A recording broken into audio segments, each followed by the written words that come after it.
Thank you, Isabel, and good morning, everyone. Sales for the third quarter were $37.7 billion, down 3% from the same period last year.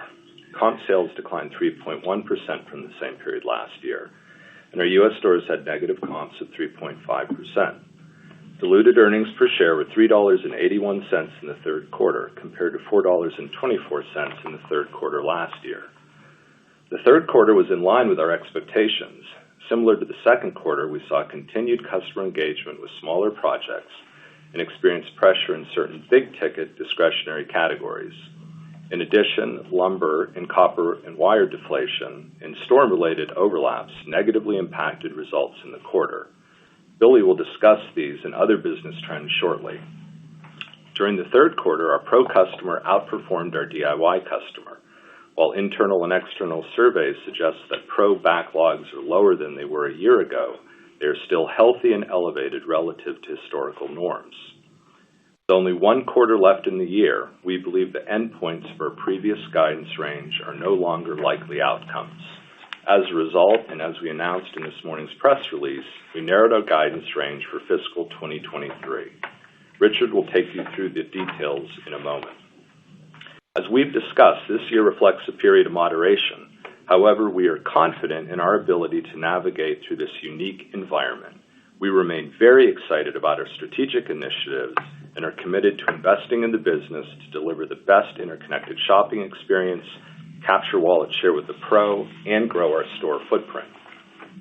As we discussed at the investor conference in June, we continue to invest and focus on creating a frictionless interconnected shopping experience for our customers. We are pleased with the progress we are making.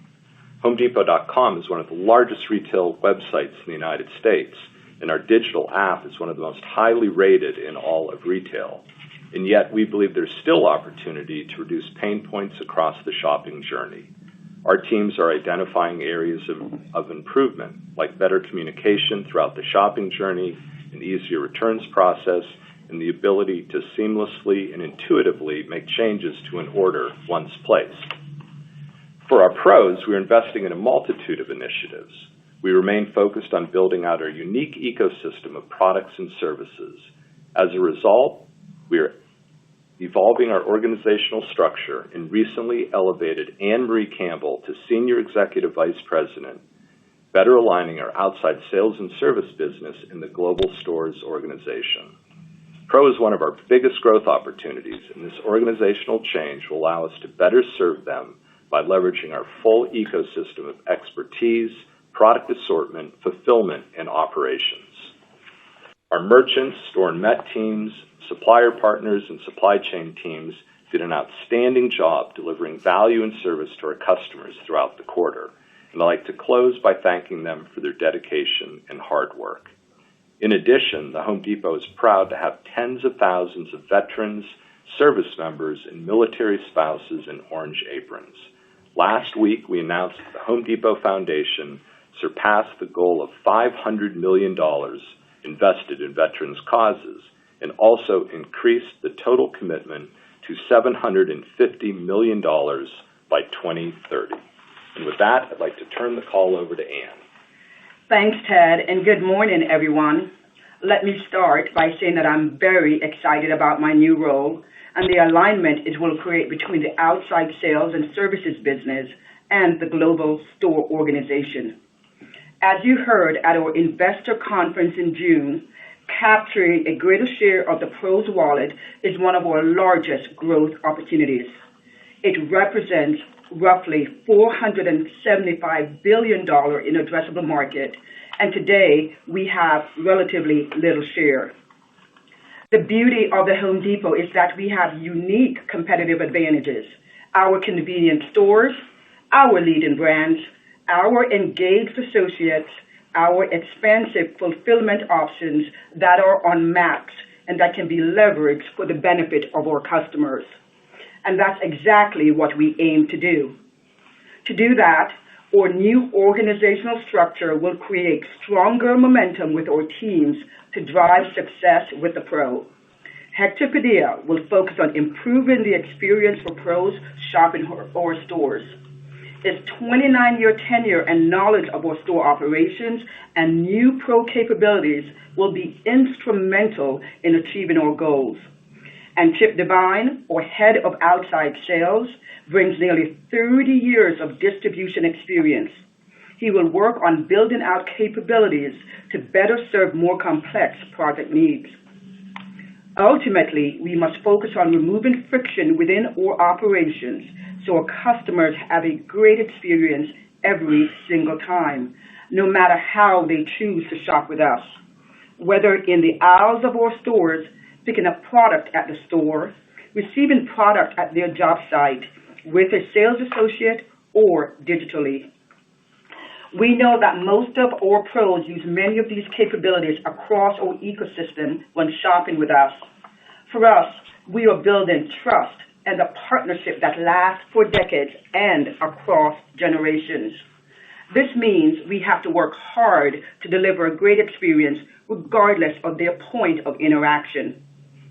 As you know, we have identified additional growth opportunities with the pro, which requires us to invest in new capabilities and functionalities across the business. Think about the initiative we're undertaking with the complex pro. This customer interacts differently. They are accustomed to interacting with their suppliers in a different way than our traditional business model. Pros working on complex projects want to reserve product, use trade credit, and have product delivered to their job site in a staged manner. While these capabilities exist in the market today, we are incorporating them in our full ecosystem to serve pro customers in a way no one else can. I could not be more excited about the opportunity that lies ahead. And for the in-store experience, over the last several years, we have talked about the importance of in-stock and ultimately on-shelf availability, or OSA. Having the right products in stock, in the right quantity, and on the shelf available for purchase is critical. And we've implemented several initiatives to help us do this more effectively and efficiently. In the past, we've talked about GSR, or Get Stores Right. GSR drives productivity by using our proprietary space allocation model coupled with our tenured field merchandising teams to determine which categories to invest in on a store-by-store basis. More recently, we have talked to you about our rollout of Sidekick and computer vision. Using machine learning technology, computer vision helps our associates quickly find depalletized product in the overhead, and Sidekick helps direct associates to key bays where OSA is low or outs exist. Today, these tools have been deployed across all U.S. stores. And while early days, they have driven meaningful improvement in our on-shelf availability. The beauty of these initiatives is that they also drive productivity.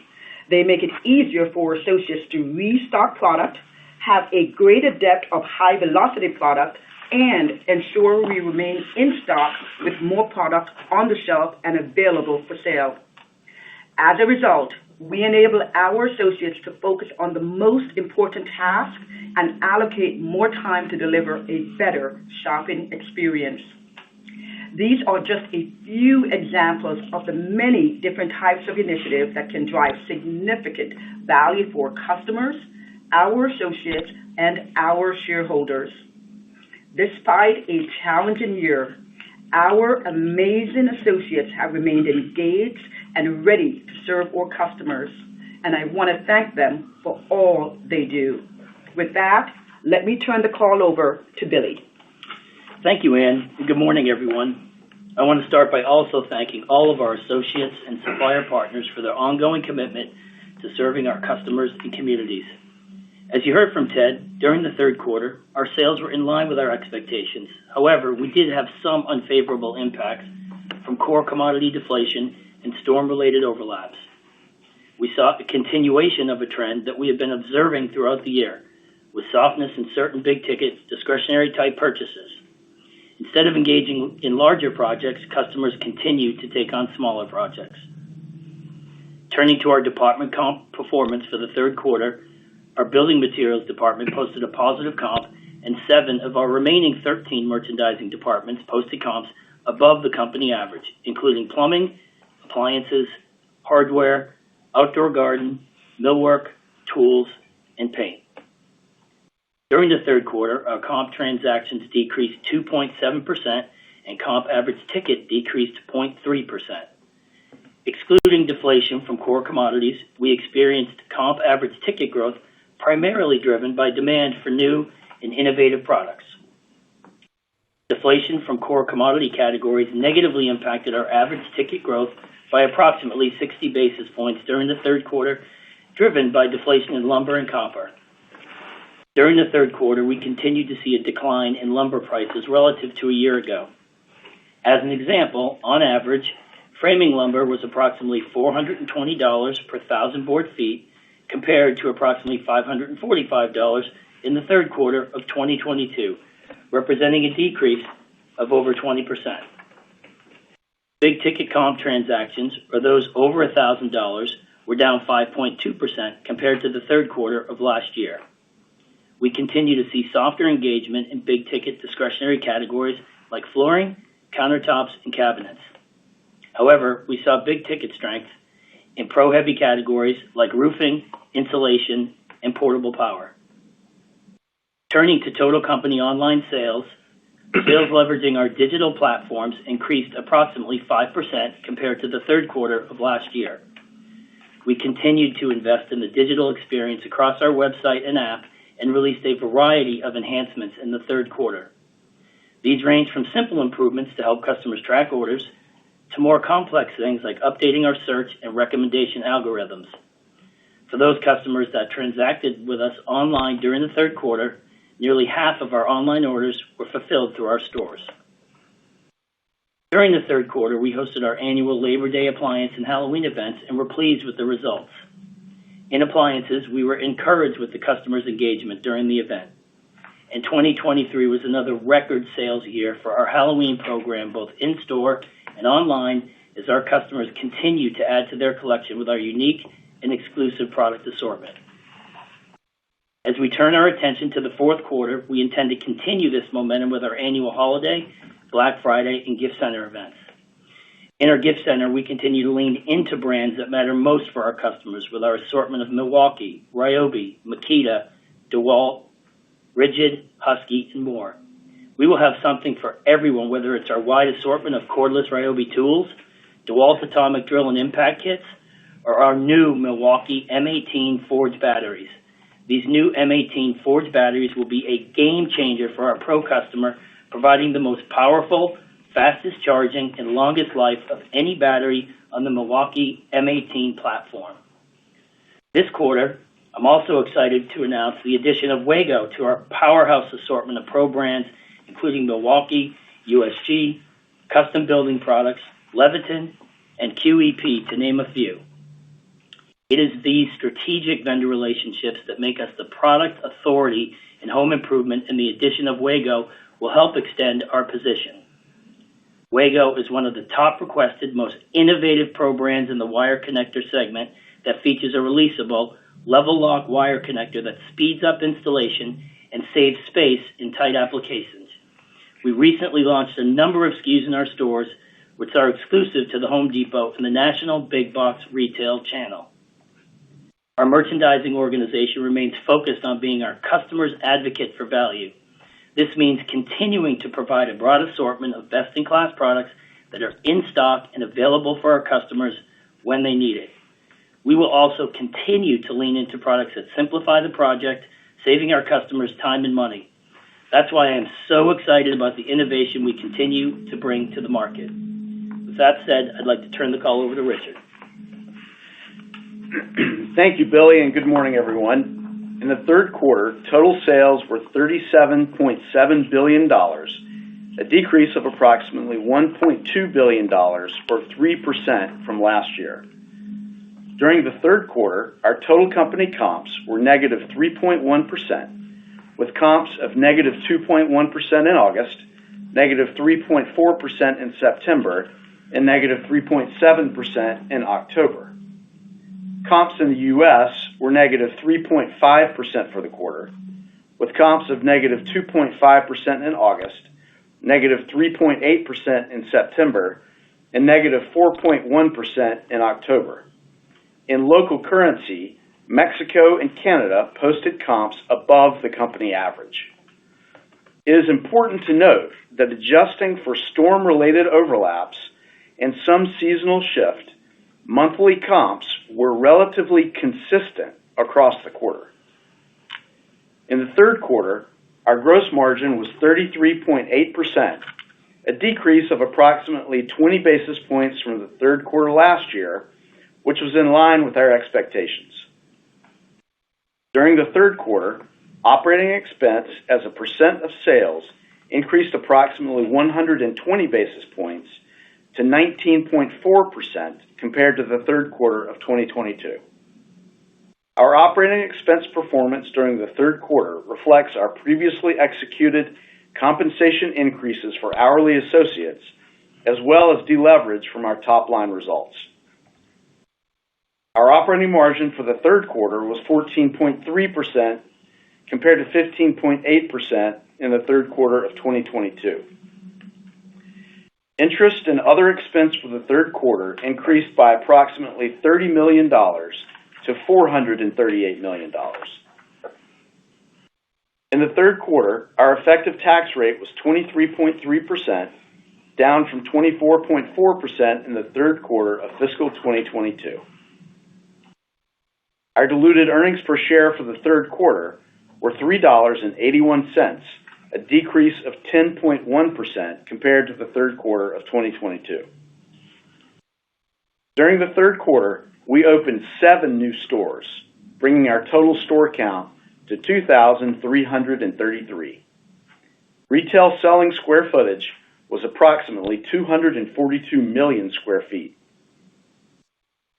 At the end of the quarter, merchandise inventories were $22.8 billion, down $2.9 billion, or 11%, compared to the third quarter of 2022, and inventory turns were 4.3 times, flat to 1 year ago. Turning to capital allocation, after investing in our business and paying our dividend, it is our intent to return excess cash to shareholders in the form of share repurchases. During the quarter, we invested approximately $670 million back into our business in the form of capital expenditures. And during the quarter, we paid approximately $2.1 billion in dividends to our shareholders, and we returned approximately $1.5 billion to shareholders in the form of share repurchases. Computed on the average of beginning and ending long-term debt and equity for the trailing 12 months, return on invested capital was approximately 38.7%, down from 43.3% in the third quarter of fiscal 2022. Now I will comment on our guidance for fiscal 2023. As you heard from Ted, with 1 quarter remaining in fiscal 2023, we no longer expect the endpoints of our previous guidance range as likely outcomes, and therefore we are narrowing our guidance for 2023. We expect fiscal 2023 sales and comp sales to decline between 3% and 4%. We are targeting an operating margin between 14.2% and 14.1% for the year. Our effective tax rate is targeted at approximately 24.5%. We expect interest expense of approximately $1.8 billion, and we are anticipating between a 9% and 11% decline in diluted earnings per share compared to fiscal 2022. In addition, as you heard from Ann, we continue to focus on driving productivity in the business. We have taken a number of actions that will help us realize the previously announced $500 million in annualized cost savings in 2024 and are fully confident that we will deliver on this commitment. We also remain focused on meeting the needs of our customers with our leading product authority in home improvement, strong in-stock levels, and knowledgeable associates. We will continue to prudently invest to strengthen our competitive position and leverage our scale and low-cost position to outperform our market and deliver shareholder value. Thank you for your participation in today's call. And Christine, we are now ready for questions. Thank you. We will now be conducting a question and answer session. If you would like to ask a question, please press star 1 on your telephone keypad. A confirmation tone will indicate your line is in the question queue. You may press star 2 if you would like to remove your question from the queue. For participants using speaker equipment, it may be necessary to pick up your handset before pressing the star keys. One moment please while we poll for questions. Thank you. Our first question comes from the line of Simeon Gutman with Morgan Stanley. Please proceed with your question. Hey, good morning, everyone. In thinking about inflections and when we might see one, looking at the spread maybe between DIY and pro, is the story of this quarter that maybe DIY is stabilized, but the pro is getting a little bit worse? And then if that's right, and you feel free to correct if that's wrong, would that mean that it could take a little longer then for the pro sort of normalizing to play out, and actually the overall comp could get a little worse before it gets better? Morning, Simeon. Thanks for the question. I would say pro and consumer, it had the narrowest performance gap in some time. So they both performed reasonably well. If you step back and look at the quarter, we feel really good about the third quarter, and we narrowed our comp guidance for the year because of that. And in fact, if you look at the performance of the business overall this year, if you look at the seasonality of Q1 and Q2, we're pretty smooth in that -3% comp through the first 3 quarters of this year. And that's normalized for weather and storms and commodity price deflation. And then our regional businesses are also pretty consistent. We've seen the least variability in regions. And as I said, the narrowest gap between pro and consumer. We had really good seasonal sell-through. And as prices have settled with abating deflation, we feel pretty good about that. And our operations are increasingly getting back to normal. The supply chain is operating very well. Our inventory positions are better. Our in-stock rates are much better. As Ann took you through all the things we're doing in the store to improve on-shelf availability. Our value propositions, as Billy mentioned, are in great shape, and product innovation is better than it's ever been. And the wage investments are paying off. Our attrition is way down, and with that attrition being down, our associates have had more time in the store. Their ability to serve customers has improved. So all of that really is what delivered that consistent comp throughout the year. But to answer your specific question, as we sit here feeling really good about the operations, the share shift of PCE from pre-COVID to today, has not completely reverted, and we're still not exactly sure where that reverts to. The asset class for home improvement is worth $15 trillion more than it was pre-pandemic.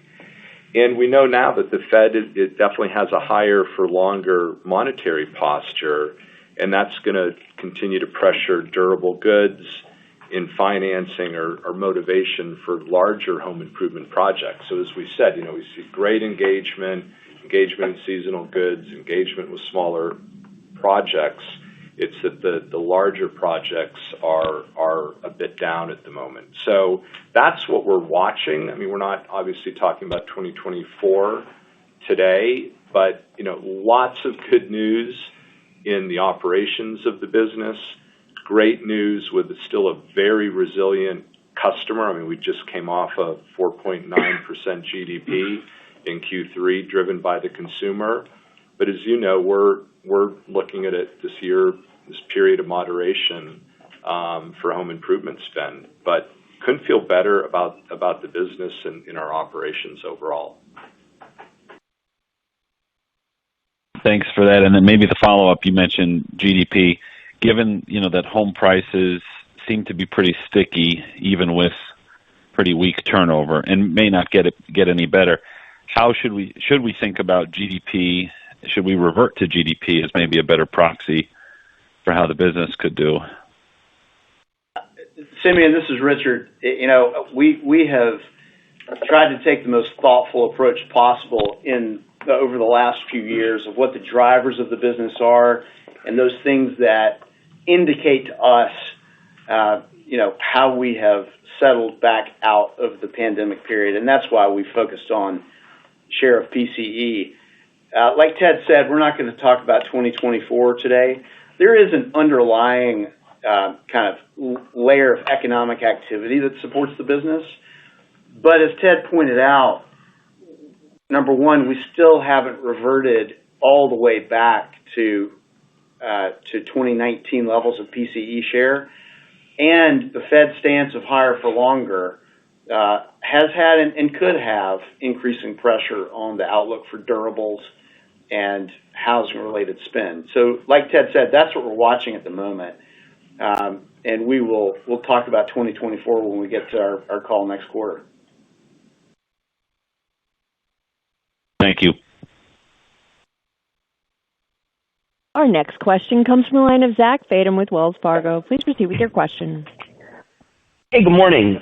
Richard, considering all the ins and outs of your cost base this year with wage investments, you've got the legal settlement in Q1, plus the cost saves next year, is it fair for us to assume your operating margins can expand in 2024, or is there a certain level of comp that you will need to see to hold this 14% plus margin? Morning, Zach. Thanks for that question. Margin expansion is largely a function of top-line growth. There is a point there in the low positive comp digits where you see expense turn from deleverage to leverage. We're not going to take on 2024 guidance today. What we have done is we have put in place measures and, in fact, now have essentially completed actions that will provide us with a $500 million cost buffer heading into 2024. And so regardless of the outlook, that provides some buffer in margin. Got it. And then you mentioned that you would reinvest the legal settlement gain from Q1. So first of all, any color on what this reinvestment actually is or what it would look like? And then is it fair to say the investment will be largely in Q4, or was there part of that in Q3?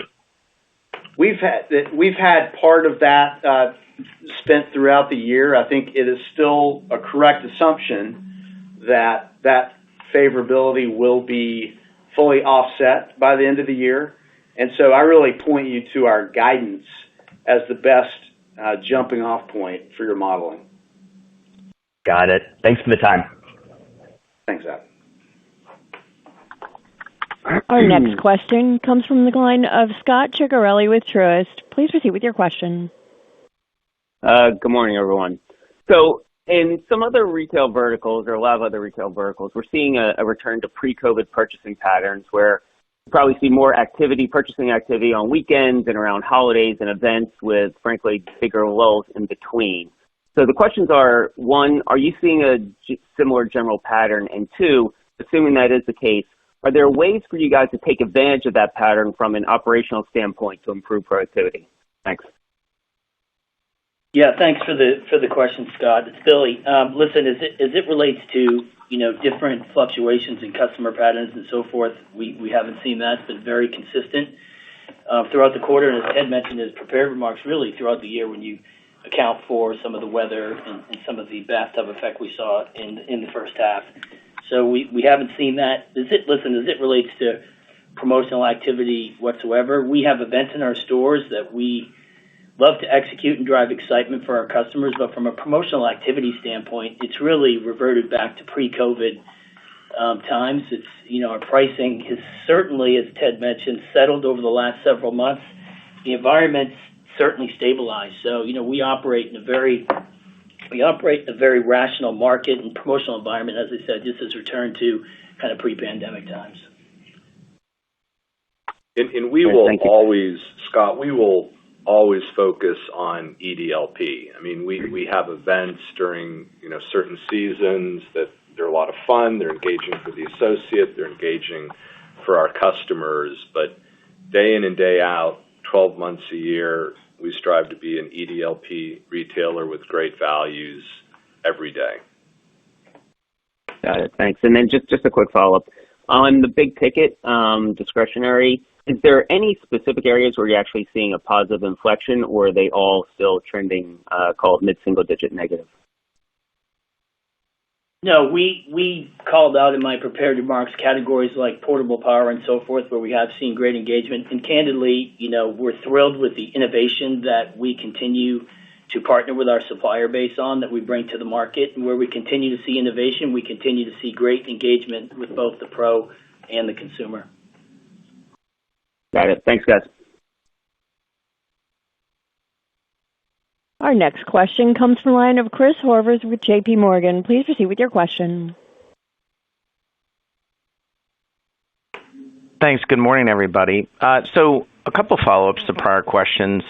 My first one is, with the gross margin decline in the third quarter, can you talk a little bit about what drove that? You were lapping storm-related demand, and you had some commodity deflation, so I would have thought that those would be positive. So is that fair, and what were the offsets that drove it lower? Thanks for the question, Chris. I'll go back to Billy's comments, and Ted mentioned this as well. I think the most important observation we've made is that the worst of the inflationary environment is behind us. And as a result, as Billy said, retail prices are settling in the market. Some prices are settling at levels higher than 2022. Others are settling lower. But we're seeing some stabilization there that Billy can talk about. Specific to the quarter and gross margin, there are some timing differences as some prices settled ahead of anticipated product and transportation cost benefits that will come through as we turn through our inventory. But I'd really sort of consider those timing. For the full year, our view on gross margin hasn't changed, and we expect to see slight pressure year over year. But Billy, maybe just talk about kind of the settling of prices. Yeah, I mean, as you mentioned, the inflation environment seems to be behind us. Prices absolutely settled in, and again, I reiterate what I said. Work in a very rational market. And the other thing I'd add is this is no different than any other time frame. Frankly, we have a portfolio approach to how we take on whether it's lumber deflation that we've talked a lot about throughout the year, or other, ins and outs as it relates to the P&L. So a very normalized environment, rational, and really a stabilization that we've seen across the board as it relates to pricing. Got it. So that makes sense. And then on the variable cost side, you talked about a low single-digit leverage point historically, and the $500 million of cost savings next year. At the same time, you've had negative transactions for quite some time now. So can you talk about, where we are in terms of how labor can maybe how it becomes less variable over time, maybe in the context of, the percentage of stores on minimum staffing levels, and, if there is negative comps in 24 or over the next 6 months, is the flexibility that you get from the $500 million offset by the fact that you could be having still negative transactions and less flexibility? Chris, thanks for the question. There's a lot of kind of 2024 conjecture built into that answer. I'll tell you that right. So I think when you're talking about changes in the nature of our labor model, the degree of change in transactions really isn't material enough to say that changes the nature of our labor model. Got it. Sounds good. Thanks very much. Our next question comes from the line of Michael Lasser with UBS. Please proceed with your question. Good morning. Thank you so much for taking my question. You talked about the promotional environment, discounting being very rational. If the cycle or the downturn for home improvement remains protracted and extended, under what conditions would you expect that discounting will be more intense than it was in 2019 across the industry? And if that were to be the case, would Home Depot choose to remain true to the everyday low price and the portfolio approach that it has, or would it look to protect market share and participate in some of that activity? Morning, Michael. Yes, we will stay committed to EDLP and our promotional cadences, as we said earlier. The Black Friday, appliances and gift center and some spring events for seasonal garden items to get traffic in stores. Those have been, the playbook for years and years, right, Billy? Right. And we don't see us going away from that. In fact, we've stayed truer to reductions of promotions. When you think of categories like ceiling fans that I remember was constantly on and off, 10 and 20% off. Paint, which was a promotional category where 5 and 10s, and then it went to 10 and 20s. We've backed off all of that, and on the margin, we'd prefer to be even less promotional than we are today. If you had a protracted downturn in the market, for sure we're going to be competitive, and for sure we are going to protect our share. But when you think of the nature of a large home improvement project, certainly one done by a pro, the labor component is such a big piece of that job. Just take paint, for example. If you're painting your living room for $500, the paint in that job is going to be less than $100. And it's your labor bill, either your opportunity cost as a consumer or the pro doing the job for you. So, being super aggressive to take $10 off the $100 component of a $500 job, I don't think really moves the needle, and that's why our bias, our starting position would be no, we wouldn't chase a lot of price in that dynamic. Got you.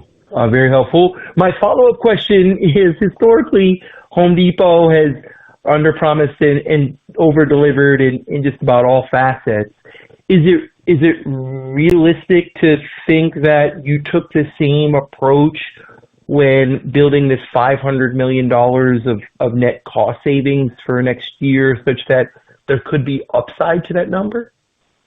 That cost number was really more a function of having built capacity to handle the explosion in our volume during COVID, and then the sort of other side of that hill where we pulled capacity in many forms back. And so it was the right thing to do regardless of the environment. It does happen to provide a buffer for our operating margin as we move into 2024. Okay. Thank you very much, and have a great holiday.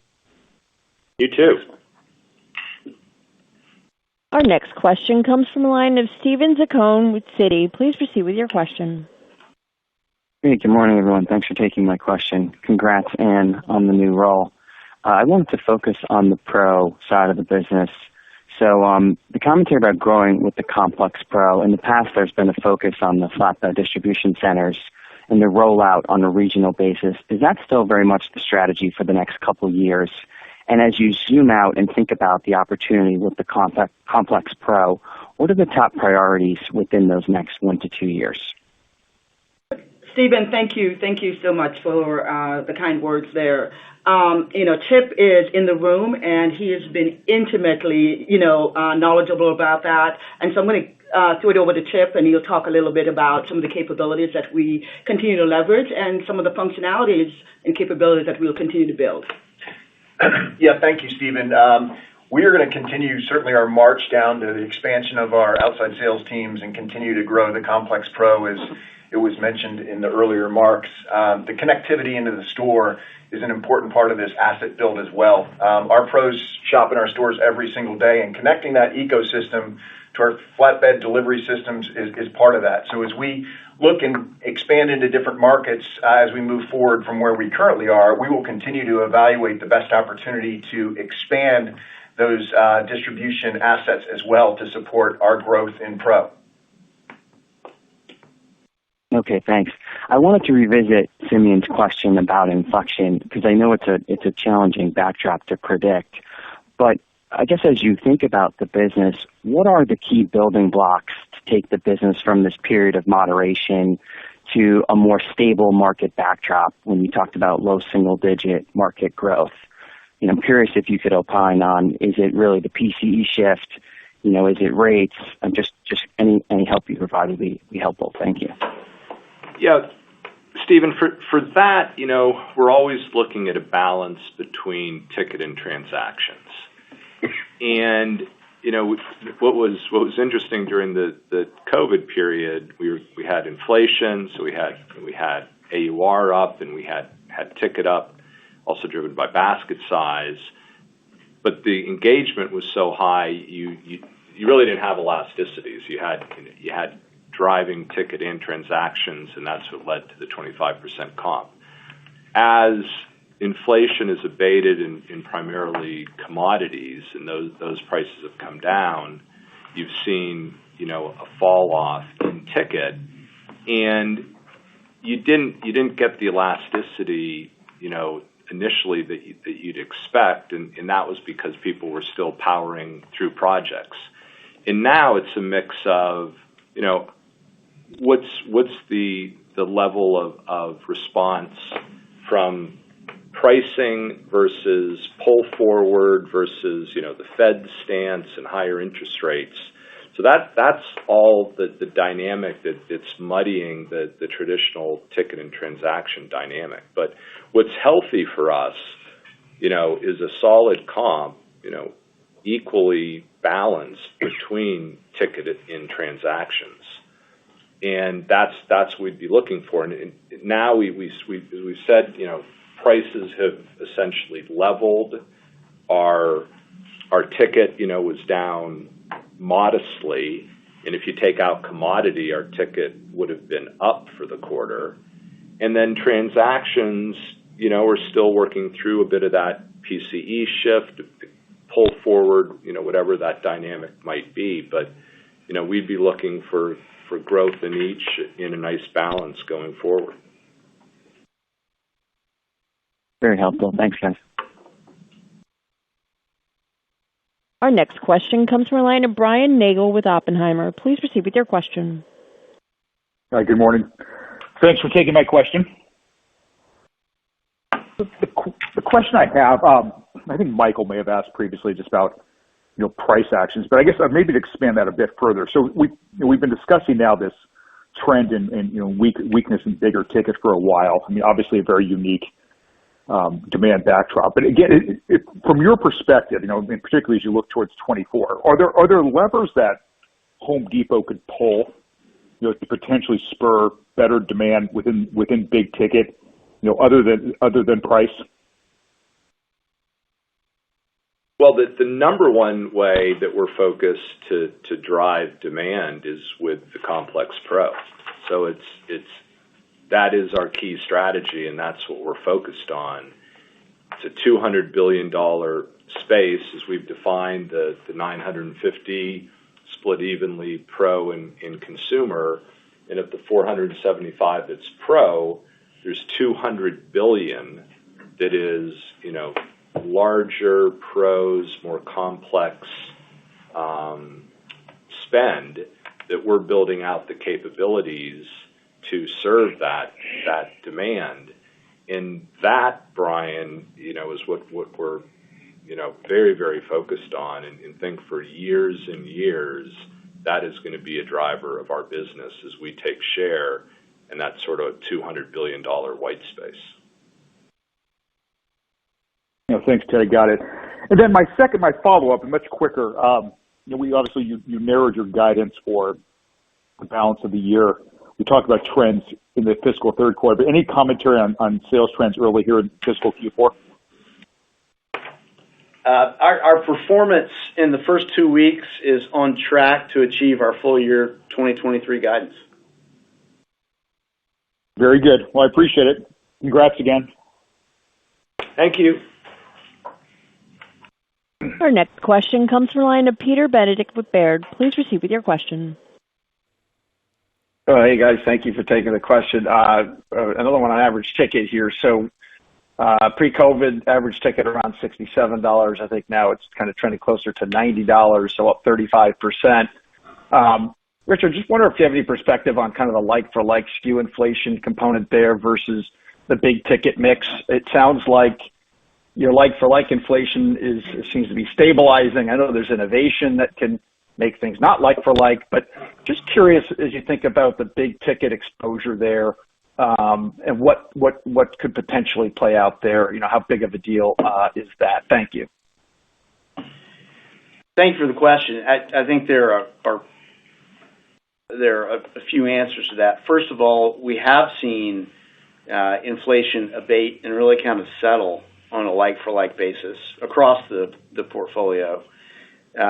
I think it's interesting. You see some, we've seen different dynamics in big ticket over the years as we've had lumber inflation and deflation in particular skewing those results in big ticket. But Billy, maybe you talk a little bit about trends there. Yeah, I mean, and I'll just, Ted's response back to Brian on, you see categories like drywall where we have capabilities, roofing, insulation, portable power, where we've added innovation. We continue to see great both pro and consumer reaction to just the innovation and things we're seeing. As it relates to big ticket, obviously you've seen some deferral and so forth as we talked about, and certainly, the pull forwards probably, still playing a part in that as we continue to get further away from, the pandemic. So we'll watch that closely. We don't see anything, as I mentioned, stabilized pricing, a rational environment, and we don't see anything, differing from what we've seen over the last, multiple months now. Okay, thanks for that, guys. And then I guess turning to maybe the leverage and the pace of buyback. I mean, if we stay in this environment of, let's call it, moderation in demand, how do you think about just maybe balancing your buyback approach, leverage? I mean, you're still operating below the 2 times. Is there anything that prevents you from kind of moving up to that 2 times, or are you, just kind of curious your latest thoughts around those topics? Thank you. Thank you. We've maintained a position very close to that 2 times debt to EBITDA leverage ratio, and we intend to do so in the foreseeable future. We will also, really maintain consistency with respect to capital allocation. We invest in the business first, we pay our dividend, and then as we determine excess cash, we flow that to our shareholders in the form of repurchases. To your point, to date, we've repurchased $6.5 billion. There's really no change in our stance, and so I think that's the important takeaway there. Okay, thanks so much. Good luck. Our next question comes from the line of Michael Baker with D.A. Davidson. Please proceed with your question. Okay, thanks. Just thinking about the fourth quarter, if we take the midpoint of the implied guidance, it does suggest a little bit of a deceleration, yet, it does seem like your business has been consistent. Is that just a function of, am I reading too much into that, or do we expect a deceleration? And maybe a second part of that, as you said, Halloween was really strong. Historically, all into your trim-a-tree or your holiday decorating business. I think it's like in 10 of the last 14 years, your fourth quarter comp has been better than the third quarter. Why should this year be different than that? Thanks. Thanks for the question. The narrowing of the range is truly what it is. We saw the extreme points of that range become less likely, and so we felt it would be helpful for our investors for us to narrow that range. There has been an assumption all year, from the beginning of the year, that our guidance reflected a reversion of our share of PCE from the pandemic time period back to 2019 levels. Our prior guidance range assumed that share would continue to revert throughout the year. We've seen that reversion gradually and steadily, and our current range still has an assumption built in for Q4. We're largely reverted, but not all the way back. So there is some notion of that in our guide. Okay, so sounds like it's, like you said, it's just a function of getting to the middle of the range. If I could ask one other question, you talked a little about storms and seasonality.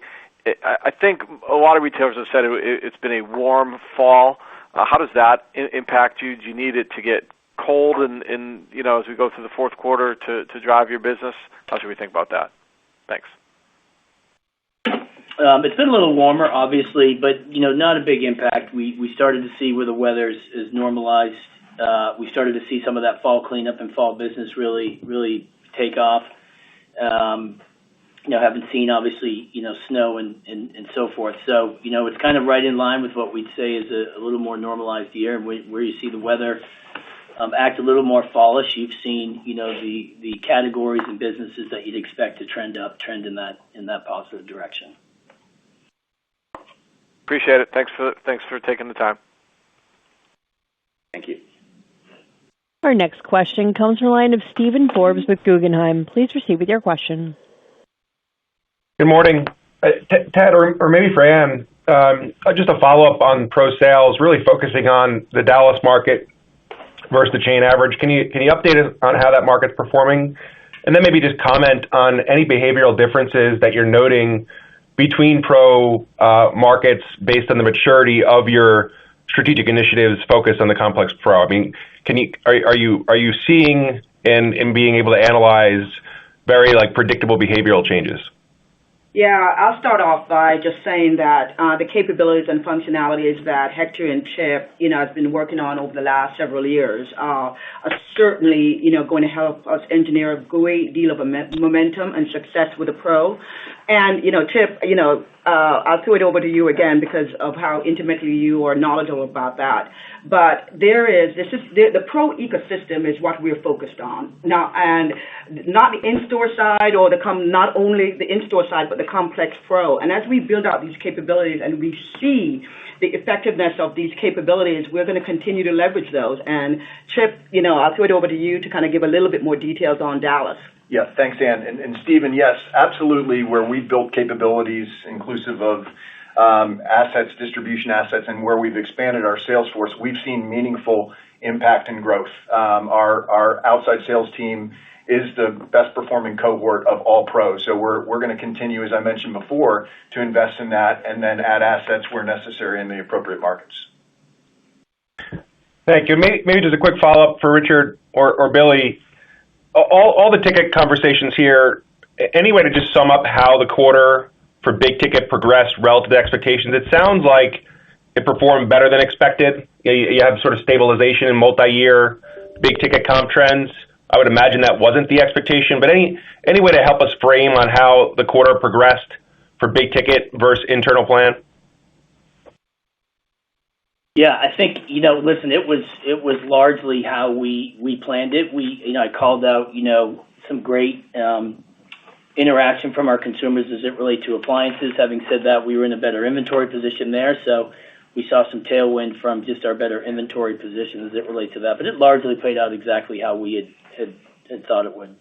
And really, again, back to the prior comments, a very balanced year across the board when you account for some of the weather shifts early on, and then what we were lapping with the hurricane. Very balanced across the board and across the regions.